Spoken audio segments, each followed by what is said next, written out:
नमस्कार दोस्तों, जब हम भारतीय सिनेमा की सबसे खूबसूरत, टैलेंटेड और डांसिंग डीवास की बात करते हैं तो एक नाम हमारे जहन में तुरंत आता है, तमन्ना भाटिया। बाहुबली की अवंतिका बनकर स्क्रीन पर आग लगाने वाली तमन्ना को आज देश का बच्चा बच्चा जानता है। लेकिन क्या आप जानते हैं कि मिल्की ब्यूटी के नाम से मशहूर इस अदाकारा की जिंदगी में कई ऐसे मोड़ आए हैं, कई ऐसे अनजाने सच हैं जो उनकी इस चकाचौंध भरी दुनिया के पीछे छिपे हुए हैं। आज के इस वीडियो में हम तमन्ना भाटिया के जीवन के उन्हीं अनकहे पन्नों को पलटेंगे और जानेंगे वो बातें जो शायद कट्टर से कट्टर फैन भी नहीं जानता।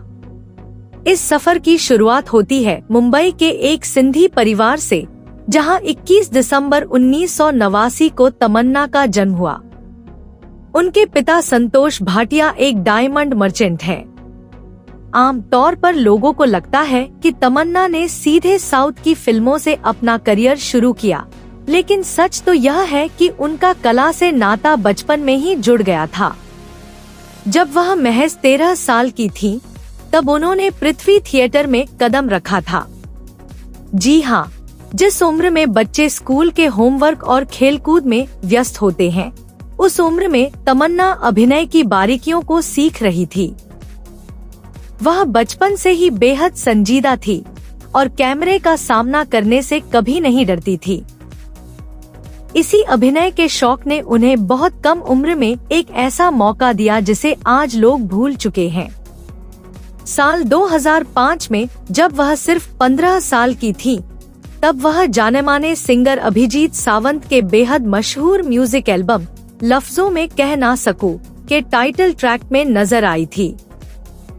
यह वही दौर था जब इंडियन आइडल का क्रेज सर चढ़कर बोल रहा था।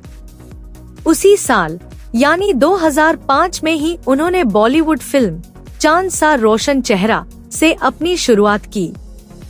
बदकिस्मती से यह फिल्म बॉक्स ऑफिस पर कोई कमाल नहीं दिखा पाई, लेकिन तमन्ना हार मानने वालों में से नहीं थी।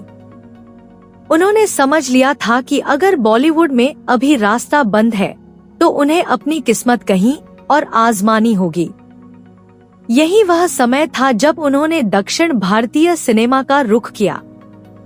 साल 2005 में ही उनकी पहली तेलुगु फिल्म श्री रिलीज हुई और उसके अगले साल उन्होंने तमिल सिनेमा में केडी फिल्म से कदम रखा।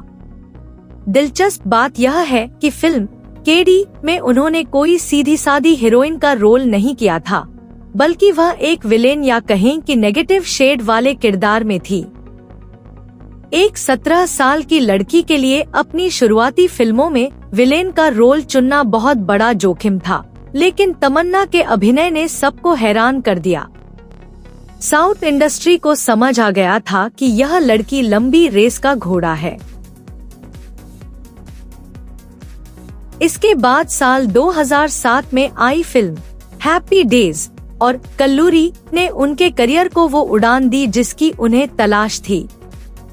इन फिल्मों की सफलता के बाद उन्होंने कभी पीछे मुड़कर नहीं देखा। वह तमिल और तेलुगु सिनेमा की टॉप अभिनेत्रियों में शुमार हो गई। लेकिन इस सफलता के पीछे एक बहुत बड़ा संघर्ष था, जिसके बारे में कम ही लोग जानते हैं। तमन्ना एक सिंधी लड़की है जो मुंबई में पली बढ़ी। उन्हें न तो तमिल आती थी और न ही तेलुगु। शुरुआत में उन्हें अपनी लाइंस को रटने में घंटों लग जाते थे, लेकिन उन्होंने सिर्फ डायलॉग रटने पर भरोसा नहीं किया। उन्होंने बकायदा इन दोनों भाषाओं को सीखने के लिए ट्यूटर रखे, दिन रात मेहनत की और आज वह न सिर्फ इन भाषाओं को आसानी से बोल सकती हैं, बल्कि अपनी कई फिल्मों में खुद डबिंग भी करती हैं। एक गैर साउथ इंडियन कलाकार के लिए यह समर्पण वाकई काबिले तारीफ है। तमन्ना के करियर का सबसे बड़ा टर्निंग पॉइंट साबित हुई निर्देशक एस राजामौली की ऐतिहासिक फिल्म बाहुबली द बिगिनिंग। इस फिल्म में उनके अवंतिका के किरदार ने पूरी दुनिया में तहलका मचा दिया। लेकिन इस किरदार को पर्दे पर जीवंत करने के लिए तमन्ना ने जो मेहनत की, वो रोंगटे खड़े कर देने वाली है। उन्होंने इस फिल्म के लिए तलवारबाजी सीखी, मार्शल आर्ट्स का कड़ा प्रशिक्षण लिया और कई हफ्तों तक कड़ी डाइट पर रहीं। फिल्म के एक गाने धीवरा की शूटिंग के दौरान उन्हें बेहद कठिन मौसम और पहाड़ों पर चढ़ाई करनी पड़ी थी। राजामौली जैसे परफेक्शनिस्ट के साथ काम करना कोई आसान काम नहीं था, लेकिन तमन्ना ने साबित कर दिया कि वह सिर्फ एक ग्लैमरस चेहरा नहीं, बल्कि एक बेहतरीन कद्दावर अभिनेत्री है। अब बात करते हैं तमन्ना के नाम से जुड़े एक बहुत ही दिलचस्प और अनजाने फैक्ट की। अगर आप गौर करेंगे तो पाएंगे कि उनके नाम की स्पेलिंग पहले तमन्ना हुआ करती थी, लेकिन बाद में उन्होंने इसे बदलकर तमन्ना कर लिया। इसके पीछे की वजह पूरी तरह से न्यूमरोलॉजी यानी अंक ज्योतिष है।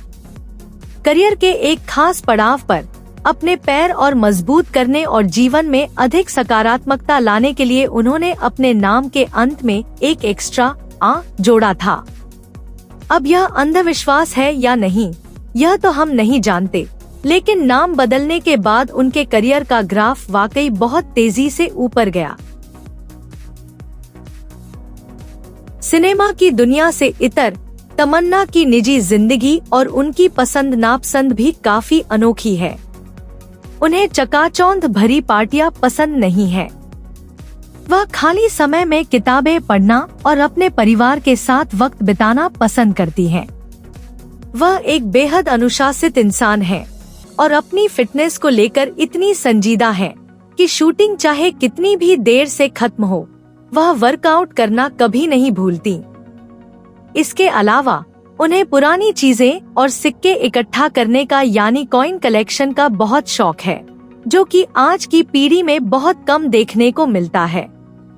करियर के मोर्चे पर तमन्ना ने हाल के वर्षों में OTT प्लेटफॉर्म्स पर भी अपनी एक अलग छाप छोड़ी है।